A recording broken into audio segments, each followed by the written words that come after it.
Ladies and gentlemen, welcome back to another episode of Wrestling with Freddie. And today I have not one, but two guests. One I had the honor and privilege of working directly with, and the other punched me in the eye for no reason whatsoever. Now stepping up to the mic, the host of Wrestling with Freddie, Freddie Prinze Jr. Ladies and gentlemen, Jeff and Matt Hardy. Welcome to Wrestling with Freddie. Welcome to the show, boys. How are you? Doing well, man. And I just want to say, when it comes to the scenario where I punched you in the eye, I just want to say this: it couldn't have happened to a better guy. Yeah, that's great to be here. I appreciate you both. In truth, it was my fault. You were warming up, and I was not looking, and I walked right into your spinning arm that was taped to the gills, and it damn near gave me a black eye. My mom, when I was a little kid, legit used to read me the Hardy Boys books. So the first time I ever saw the Hardy Boys on TV, and you guys lost in the beginning, I was already kind of like cued in and locked into what you wanted to do just on the name recognition alone, right? And so then I started to watch what both of you did, and you're so complete opposites as far as your presentation. Matt, I've always found you to be more extroverted. Jeff's more introverted. Jeff's an expressionist. You're like this tech wizard. Like, so you guys just have these like two little, like you were always thinking what's next. Jeff was always like, this is who I am. This is what's right now. As a fan member, that's what I saw. And as I watched you guys grow from the dudes that would lose, like that's what guys like would say, to all of a sudden becoming one of the greatest tag teams in the history of professional wrestling, and then to be able to separate and have massive success in solo careers at the same time and be able to seamlessly sort of come back together and be great again. I don't think anyone else has ever pulled this off, and it may sound like I'm blowing smoke, but I was just always so impressed by both of you before I even got to the company. My question is, when you guys got started, were you just happy to be living the dream, or did you guys legit see those types of stories happening? When we first started, I think we were just very happy to be living the dream. And I just want to say, as far as your descriptions of the two of us, we are very different. We are very different souls, and you nailed it. Like you can tell you know us well just from that description. But yeah, our dream was just to wrestle, on the WWF at the time and make it. And our goal ultimately was to win the World Tag Team titles one time, on the highest level. And obviously we did that multiple times over. So we did, okay, that was our goal. If we did it one time, then we were good. It's a wrap. And I feel like once we were there, we were just so humbled to be there and to get the opportunity to be in the ring, even if we were getting our ass beat. I remember our goal was like, hey, let's figure out a real awesome bump we can take for this guy, so it'll make him look good. If we do that, they'll bring us back. That was our secret. And Jeff was just he was and is such an incredible seller. Like, he was awesome in that role. And we believed there were a lot of independent people who said, like, if you guys keep doing this, if you keep doing Zobs, there's a guy who told us that instead of doing Carney, instead of saying Jizzobs, he just shortened it to Zobs. He said, if you keep doing Zobs, you guys are going to be labeled like that forever. I said, no, man, I think we can make it. If we keep busting our ass and working hard, I guarantee it. I believe we can make it. How old were you when that conversation happened? How old were you when they said you can't keep doing that? 18. Oh my God. Jeff was 16, 15. Still doing 50, 15 years old? Are you kidding me? There's tennis stars that have retired at that age. Oh my gosh. Okay, so you come into the wrestling company. I worked directly under Michael Hayes when I started. And the way Michael speaks about the two of you is the way a dad speaks about his sons. Mm-hmm. He's our wrestling daddy. Well, that's how he felt when I was there. And I had never met either one of you. I was brand new. I was not getting what the writers would call the good assignments. I was getting the assignments that no one wanted. And as I started getting a little better and figuring stuff out while still making a lot of mistakes, I started to have a little bit more access. And I remember, Matt, when you won the ECW championship, when they changed the belt, that I loved some people didn't like it, but I loved that big silver belt. And it was the first ever scramble match in WWE history. So that's a little piece of wrestling trivia that I always hold. I won the first ever scramble match. That was the first one. And then they did it again on SmackDown like a year later, right? Yeah. So I remember being in gorilla position when you won that and came back. And the reason this popped in my head was you said the word humble or humility earlier. And you walked back and Vince gave you the nod. And you said, I just want to let you know, I appreciate this so much and I won't let you down. And it was such a humble moment for a champion. And his head kind of cocked and he gave you that that grunt, right? That all right then. Yeah, and you walked smirk. Yeah, and you walked backstage and I was sitting, and I had never seen an instance like that before. I didn't have access to gorilla position before that moment. I was just like, whoa, that was intense. And it was my first kind of taste of what it meant for a wrestler to be a champion in that company. And before that, I had made mistakes. I didn't understand the value of the belt and what it truly meant outside of a fan going, hey, that's cool. So I'm getting schooled up on there, learning on the fly. And then Michael comes in and he says, Jeff had a lot of momentum at the time. And he said to the whole writing team, we're going to try to make Jeff champ. And I remember there's a guy named Krista Joseph, and he was hyped. He was so excited, right? And some of the other writers was like, how are we going to do that? And for me, it was an opportunity to get a better assignment. And I had never even met Jeff yet, outside of maybe a head nod. That was all we did. And I wrote up a story. And Jeff, you had been going through shit at the time. And I thought instead of hiding from that, we should kind of lean into it.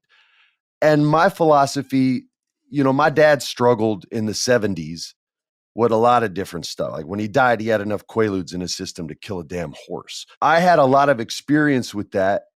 And I had gone through psychologist after psychologist. And a lot of it, they talked about, the brain knows when it needs help. It goes to whatever the quickest route to that help is, right? And so I tried to come up with this thing that you executed so beautifully, where we talked about the gray area. And the world's not just black and white. That just doesn't exist in the real world. And there is a gray area. And it's not about good people or bad people, because there's good people that make bad choices every day, and there's bad people that make good choices in their life. And the rest of us are in the middle, and we're all just trying to get by. And I thought that could be a truthful and honest, and this may sound weird, but a beautiful way to tell your story. I just didn't know if we could get it approved. What was going through your head as I'm kind of throwing these weirdo promos your way? I mean, was it exciting? Was it, what the hell? Who's this guy? Whatever. You're not going to hurt my feelings, even if you're like, dude, they sucked. I loved it no matter what. So I'm just curious as to what was going through your heart and head at the time. It was crazy exciting, and thank you for helping me become the world champion for the first time. It's pro wrestling. It's an amazing craft, and man, I'm just me. What you see is what you get. And man, but when that happened, I was like, oh, I do have something special about me. And I don't know what it is, the connection between me and the fans, but there's something, the energy, I guess, is, oh my God, and there's no gravity. We can just soar to the stars and take over whatever when I see these people. But there's just something special about me. And I thank you for recognizing that within me. And pro wrestling is a crazy world, man. It's like a circus, it's like a sideshow. And I'm just so proud to be a part of it. Jeff, you talked about that energy. For me, it was always when you're not the cool kid and you're not the popular kid in school, which I was not, you feel like an outcast and you try to seek out others that are like-minded. But before the internet, that was impossible. So you legitimately were an outcast. You felt ostracized, right? And that's, I think, something that people saw and connected with your character out there, because like you said, it's you. The character is you. It's not Jeff Hardy's not out there faking it and putting on some persona. It's just, this is who I am right now, and I hope you love me.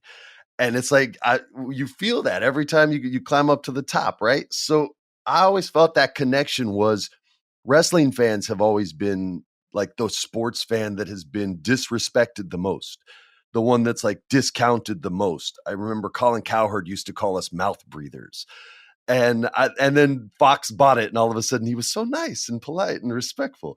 But I always felt those fans kind of felt that way. And so when they have someone where they can go, that's our guy, all of a sudden that's their guy. And that crowd was always willing to go up to the top and jump with you if need be. And I remember you said that energy.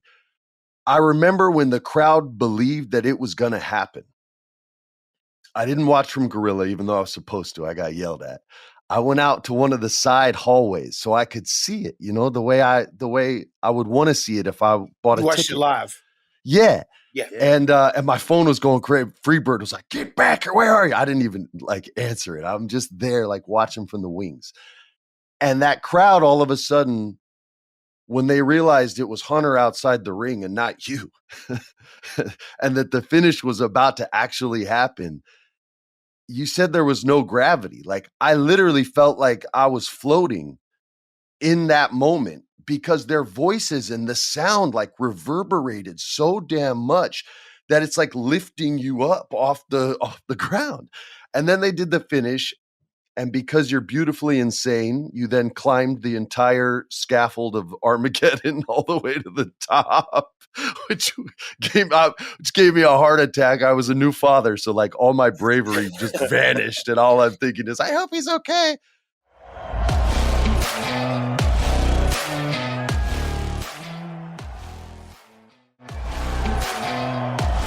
Talk about that moment, man, because you talked about just the regular energy that you get from a regular match, which sounds like winning a championship. So what was it like when you actually did?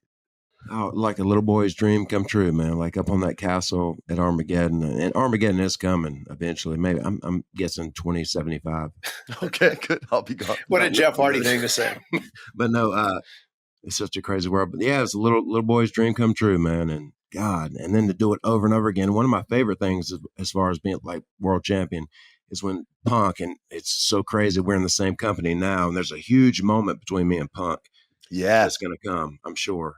But like, it has to. He was. I mean, I remember when he walked out to your music and rocked out like Jeff, and then, oh my God, the crowd got so angry. Like, bro, you guys got to get it on again. You got to get it on for sure. Again. I mean, you tell me, man, but I think there's a huge moment, like just in the hallway, like me and Matt just beat the Young Bucks or whatever whatever pay-per-view is coming up or whatever happens. But then me and Punk just have a face-off. I love face-offs, first of all. Shake him, like big hug, hey, man. But also let him know, yeah, I'm going to see you, though. I'll see you soon. Yeah. Watch your step.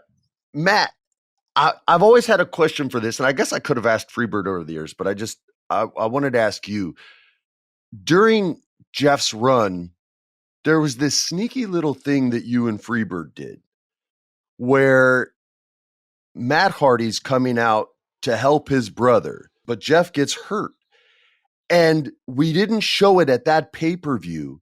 We revealed it, I believe, at the next pay-per-view.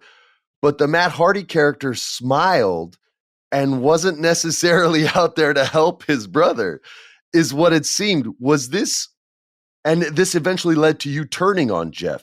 Was this something that you came up with? Michael came up with? The two of you sat together and came? Because I wasn't even aware of it until after it happened. And Freebird was like, well, that's just a little extra touch. So I know they pitched it to me, and it's so funny. There was like these old rumors that float around, like, oh my God, it was supposed to be Christian, but then they changed it and they made it Matt. It was always going to be me. And they just, I feel like they felt the best path forward for me, because always historically, Jeff has always been more popular, probably always will be more popular. I just want tack on something to what you're saying earlier. We do these massive autograph signings now that we're back. You know, the Hardys. You know, whenever we go to these, you know, autograph signings, they're like 4 hours, 4.5 hours. They're long and massive, and there's so many people that have watched us for so long. In October of this year, we've been doing this for 30 years, and you know, we've been doing it like on the highest level now for almost 25 years, which is crazy. And like you said, it's very special that we can be a tag team and win multiple world tag team titles together and then split off and win other titles and then come back together and win titles again. Like, I don't think there's ever been a team that has had that sort of success as a team and singles. You know, when you think about it in the big scheme of things, the only person I can really think that's close is Edge and Christian, but they both had to take off like, you know, 7 to 9 years because of their severe injuries and whatnot.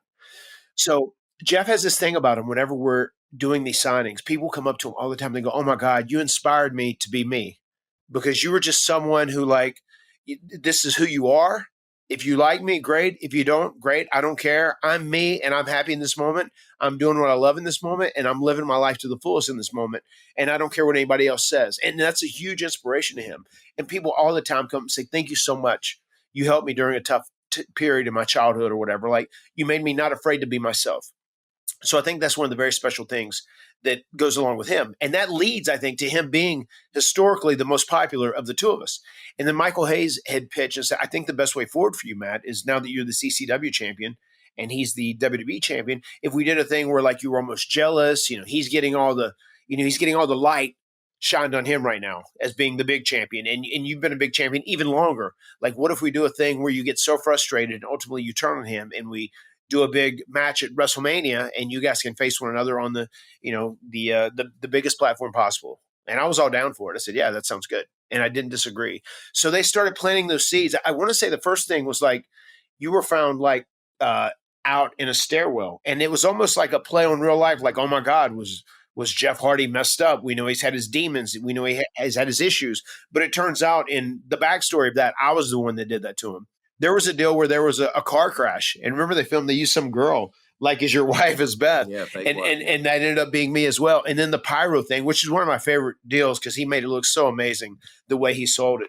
And then ultimately ended up where my worst enemy, a guy that I have historically hated, Edge, you know, is wrestling Jeff. And I screw Jeff out of the match and allow Edge to win, which really solidified that I was a real piece of shit, terrible bad guy. That's long-term storytelling that doesn't get done as much anymore. I miss it, man. And that was done really well. I feel like at that point, if we would have just focused on me being jealous and my envy of him being so popular when he has the title, the thing I think where we went a little too far is because his house legitimately did burn down. Whenever I burned down his house and killed his dog, I felt like a lot of people said, I mean, we're kind of in on him being jealous, but that's a little too much. And I remember that became part of the story. Yeah, I remember like that too. I felt like fans disconnected there a little bit. And that was my feeling from reading the crowd as well. Well, let's talk about that, reading the crowd in that. Yeah. Okay, so to me, professional wrestling and stand-up comedy are the two most brutal forms of art. Okay, the crowd lets you know right away if they don't like your joke because they don't laugh. They let you know right away if they don't like your work in the ring, and they'll scream at you. They'll start "you suck" chants, not because you're the heel, because they genuinely hate you. Right. So when you talk about feeling that in the crowd, how do you communicate that to creative? Have you ever been able to communicate that successfully? Does it fall on deaf ears? Talk about that real quick, if you could. There was one moment, like, before I went out, and like, I think Michael Hayes was up there and Vince and, you know, everybody, man, and they played the video package, and like Jack, our dog that died in the fire, was the last visual of that, and I almost like broke down. They said, "You got to be fired up. You got to That was right before our WrestleMania match. I'm not getting fucking fired up. I'm going out here stone cold. Oh, because, man, that shit really happened. Yeah. You know, this shit's fake. You know what we're doing now? It's just an act, you know, so to speak. And but that was when I just went out, like, just stone cold. I said, I'm not getting fired up at all. I feel like inserting reality in the storylines is important. And it needs to be done, but especially now in the age of the internet and the age of information, because everybody knows everything. I think you do, but there's also some things, and I think we were right on the cusp of this period at this time. That was an event that was so tragic and so sad. Literally, his house burned down. Yeah. all the old tights, all his old gear lost Oh in the fire. God. His dog died. It was a really traumatic event on him. And just for them to put that in their storyline was almost like where it was bad taste. And that's what I felt whenever I see that, especially in hindsight. Whenever they had me come out and they had like I'll never forget them burning a dog collar. And then I held the dog collar, like, the guy who did the props. He was like, okay, well, should I burn it more? I said, I think it's fine. And it's like, I remember saying, like, I don't know. I mean, I'll do it. This is what you guys want me to do. I'll do it. But like, this could be too much. And I could just feel like you guys weren't alone in this. The air came out of the crowd. They're like, ugh. It's not like, we're not mad at you because you're playing the bad guy in the story. We're mad at you because this is a poor taste. So that's how it felt. You're not alone in that. I remember MVP and Jeff had a thing after that, and MVP had some of that commentary in his, and he was even saying like, hey, I think we've already kind of done this, and I'm not 100% good going there, and they were still, real aggressive about trying to make that work. But I see what you mean, because it's so easy to get to a good place and then quickly say what's next when you work at WWE, instead of living in that moment and allowing that moment to be more organic. A lot of times when it works, 2 weeks later, it's like, well, now that has to evolve to something else. And it's like, man, it's still so fresh. Like they've literally only gotten about 10 minutes of this so far as like TV time that you've allowed. Like, we can let this play out. And sometimes they get it right. Sometimes they do a nice, slow, drawn out story. AEW did a great one this year with MJF and Punk. I thought that was slow and beautiful as well. So let's transition to AEW. Jeff, you already planted the seed as far as CM Punk. But as far as tag teams go, and look, this is me as a fan and a guy who got to work with both of you and has love for both of you. You guys need to shoot straight to the top of this division. You guys need to have all the belts around you. I would even want the Ring of Honor belts around you. What's the goal for you guys as a tag team right now, at least in the coming year? I agree with you. Our goal here in AEW is to cement our legacy. And the first business we want to conduct is winning the AEW World Tag Team Championships. And on top of that, I'd love to win the AAA. I'd love to win the Ring of Honor. I'd love to win the New Japan titles. We'll win them all, man. We really want to submit our legacy as, the legit GOATs, one of the greatest of all time. You guys are already cement, just so you know. At this point, it's just layering gold on top of the cement. But I had this one idea as far as like Too Sweet or Delete is one cinematic match that we never got to do before we went back to WWE in 2017. But I had this idea about us going into the ocean in Myrtle Beach, South Carolina, and coming out of the ocean in Long Beach, California. And then us and the Young Bucks like go at it, Brother, please, I'm an hour from Long Beach. Y'all can come out like James Bond from the James Bond movie out the ocean. Yeah.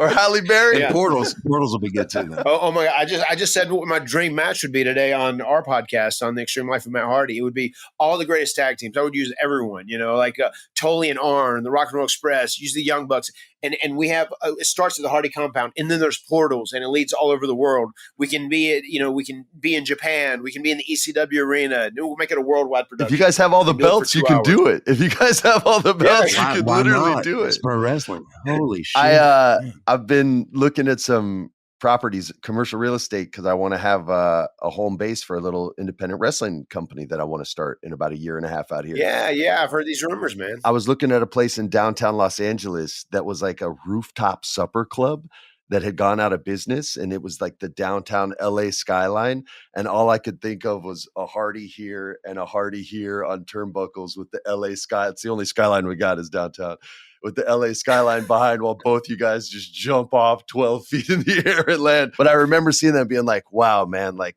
rooftop wrestling with the Hardy Boys would be insane, watching you guys go mad there.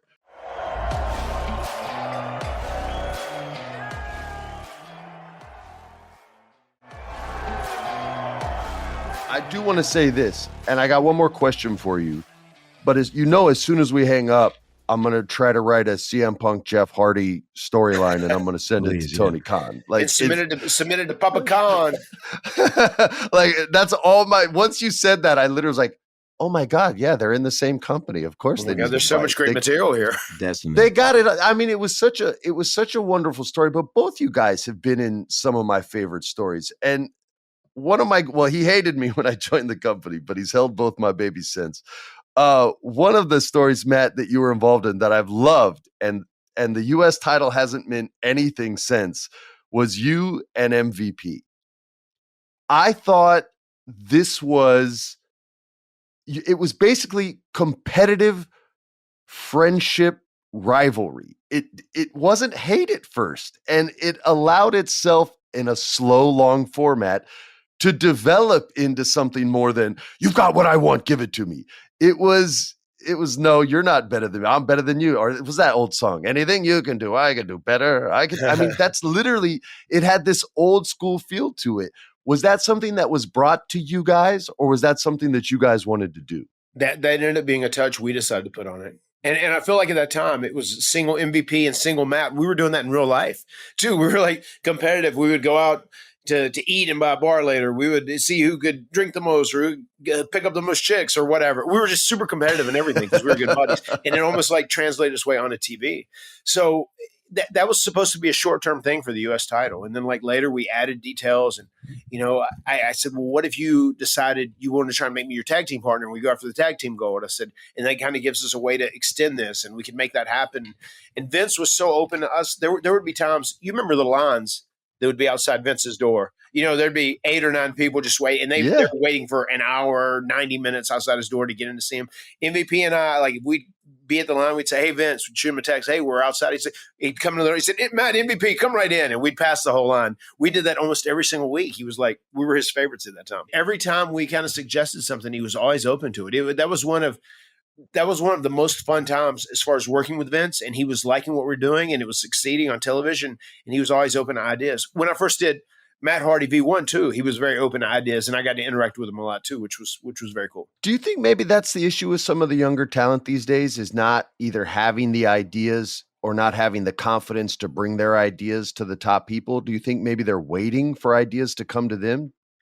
I think so. I mean, you have to be hungry. You have to be willing to, go out on a limb and try something different and think out of the box, especially because in pro wrestling now, everything's been done. Like, how can we switch up our storytelling in a different way, which is kind of fresh and creative, which will hook people? And I think that's one of the toughest deals in this day and age. And I feel like now at WWE, it's even harder. My last time that I was back, and Jeff was there a couple years after me, but like, it's very hard to get in and have that one-on-one FaceTime with Vince now. And I feel like that's very important because he has almost become like, the Wizard of Oz. He's like the man behind the curtain, and it's very hard to get FaceTime with him.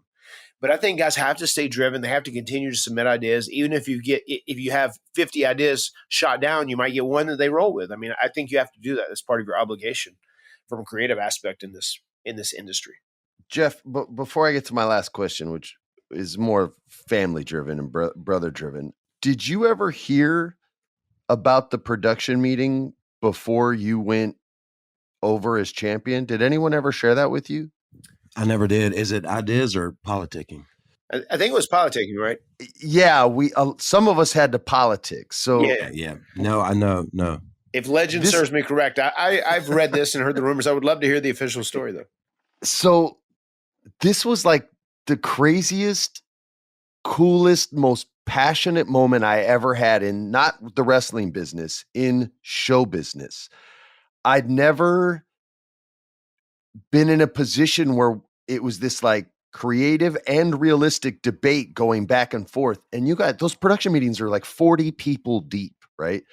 So there was the group that was pro Jeff winning the title, which was a larger group in that room. And then there was a smaller group that did not want that to happen. And it was a smaller group, but their voices carried weight. And all of a sudden, I'm sitting next to Freebird, and the conversation starts going away from all this work and what I described out loud as sacrifice Jeff's made as far as giving you real stuff. We can't take this away now, but I'm seeing it getting taken away. And Freebird starts squeezing my wrist. Like, get up, Fred. You gotta say something. You gotta, because if he's like, if I do it, they won't go for it. And so I'm sitting there and literally like he's got a wrestler's grip, it's no joke. I'm feeling it, man. I'm like, oh my God. So I stand up and I start giving that speech where it's like, yo, man, this guy sacrificed so much and he's given so much. And I know there's been, choices. We're not going to call them mistakes. I'll call them choices. But damn, what did we do this for if not now? And it keeps going back and forth. And finally, and I had looked up the numbers on your merchandise sales because I was paranoid that something like this might happen. And over the last 6 months, you had outsold everyone in the company at that time, including the person that was most against this decision.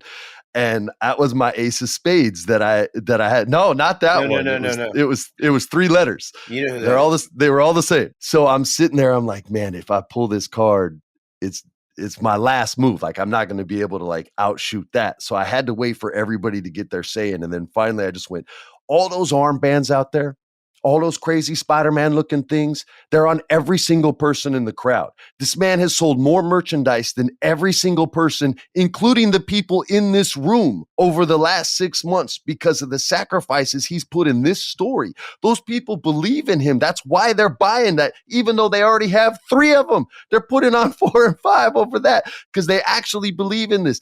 And I remember Kevin Dunn, when I mentioned the merch numbers, because I'm not going to throw your business out there, but I said what they were because we had access to all that stuff in the company. And Kevin Dunn just went, holy shit. And once he said that, I was like, oh, we're good. And then Vince goes, all right, everybody get out of here. And he throws us all out except, a few people. I wasn't in those people. Neither was Freebird. And we go out and DJ and I are both like, it's on. It's on. And I'm like, I'm going to tell Jeff. And Freebird's like, you're not telling Eddie, it's not over yet. You got to wait till they come out. And I'm like, what do you mean? He goes, if they come out here and they see you celebrating, Freddie, I swear to God, it'd be the last day you work here. And I'm like, all right. I'll keep it cool. And so I'm trying to keep it cool. And DJ's elbowing me like, dude, I can't believe we're going to get this. Because DJ shot almost all the stuff that I wrote for you. Like, I remember he was in London with you when you did that great Undertaker bit with him at the London show. And so he was very heavily invested in this as well. And then all of a sudden, the naysayers all came out and none of them even looked at me. And so that's when I knew. I was like, oh, we're good to go. And you just hear Vince go, get in here. And Freebird goes in and we all go in. It was just the 3 of us. And he goes, nobody touches Jeff till Armageddon. And Freebird was just like, well, I can't say what he said, but doot is basically what he said. Yeah. And we walked out and then we were running from that moment forward. And it was such a crazy, I had so much fun. It felt like the stakes were so high. I never felt like the stakes were high in any movie I ever did or any like job that I wrote. Or if I did, I just couldn't, it wasn't at that level, but the stakes felt so high because of that energy that you described in the beginning of this. It was real, man. Like those fans, and I never had that. Like my fanship was more girls who wanted to fall in love in the 90s, right? But it was never, but for real, like Matt's real about, like his popularity and who loves him and who respects him. And I have a good perspective on that too, probably because we're older, Matt, and we have wisdom.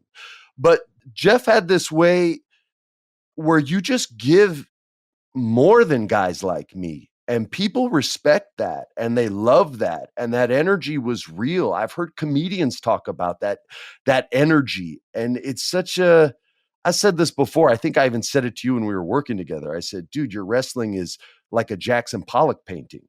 It's like you're vomiting emotion all over a literal canvas, except it's actual blood, sweat, and tears and face paint on a literal canvas. I was like, it's the true definition of art. And I've always described you as that way, as Jackson Pollock. Whereas like Matt is literally like Andy Warhol. Like, what's next? What are the people going to be looking for? What's next? And then he hits them with it. And so to see these two complete, like, no way Andy Warhol and Jackson Pollock ever hung out. No way they could live on the same compound together. So my final question is, I'm an only child. My son and my daughter fight all the time. I'm sure you guys have as well.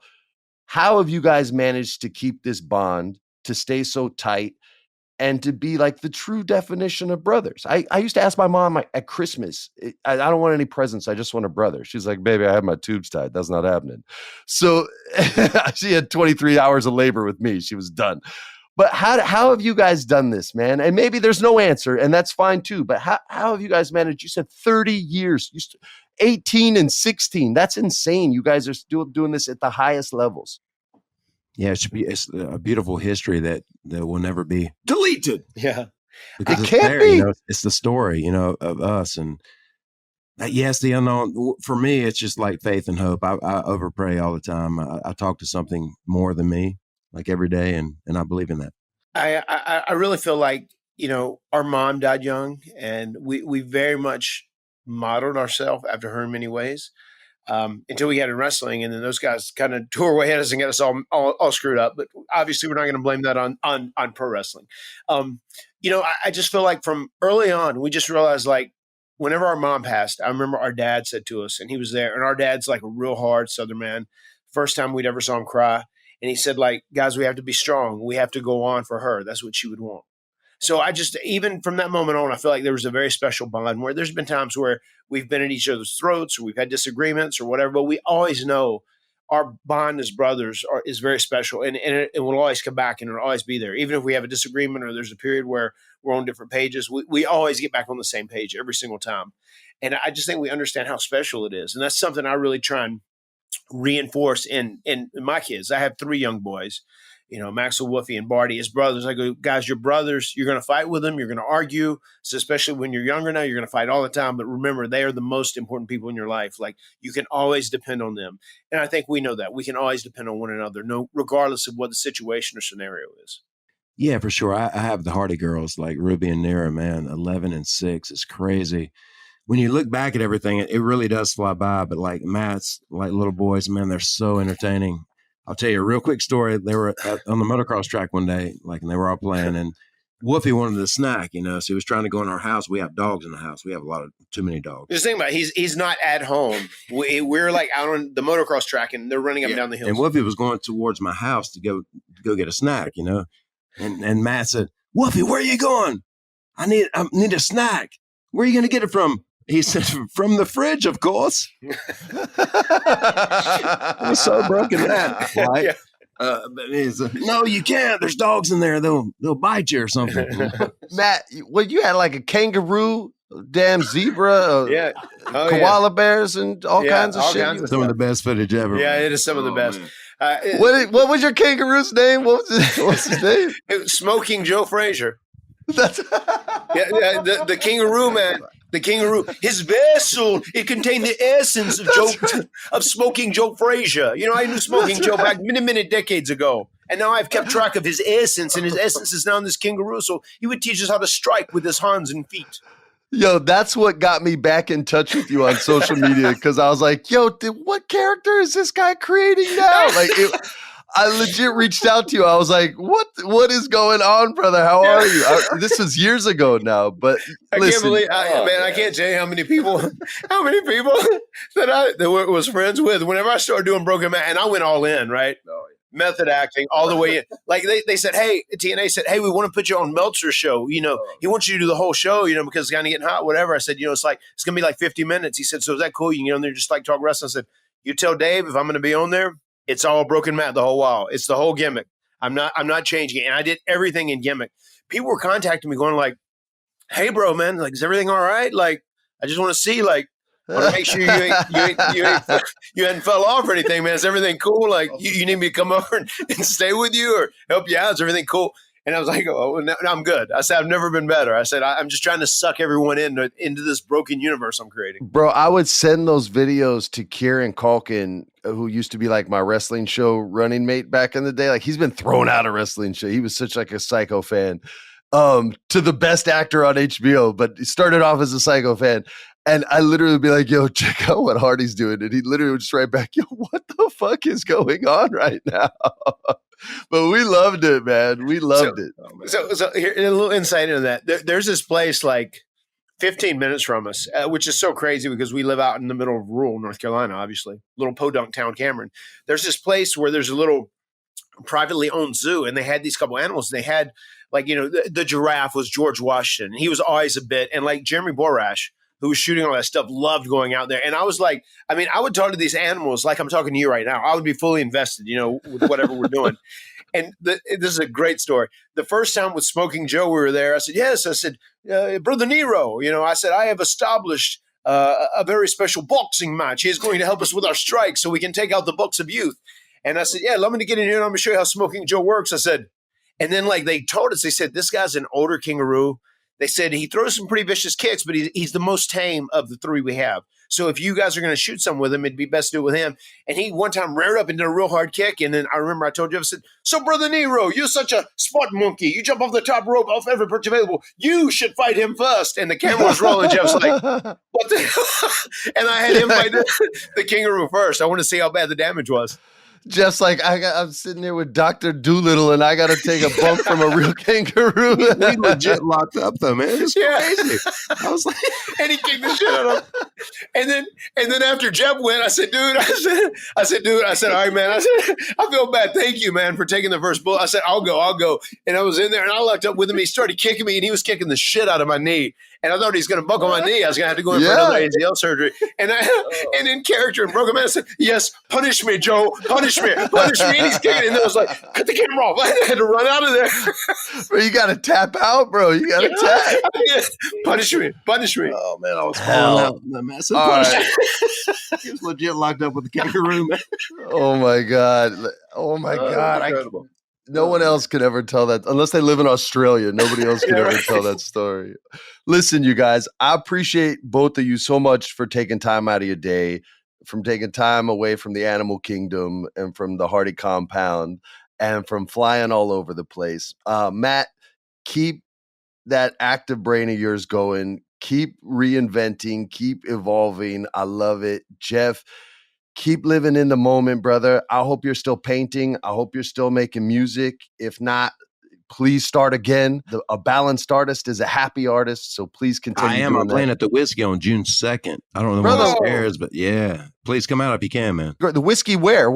On Sunset in L.A. Get out of here. The Whiskey I'll go Yeah, right? the legendary place, yeah. My Whiskey. Dude, I haven't been there dude, I would love to come see you, And man. Kazarian's band's opening up for us, so it's like a full band, then it's like acoustic. Just a second, like L.A., yeah. Whiskey. Nice, dude. Oh, dude, well, shit. L.A.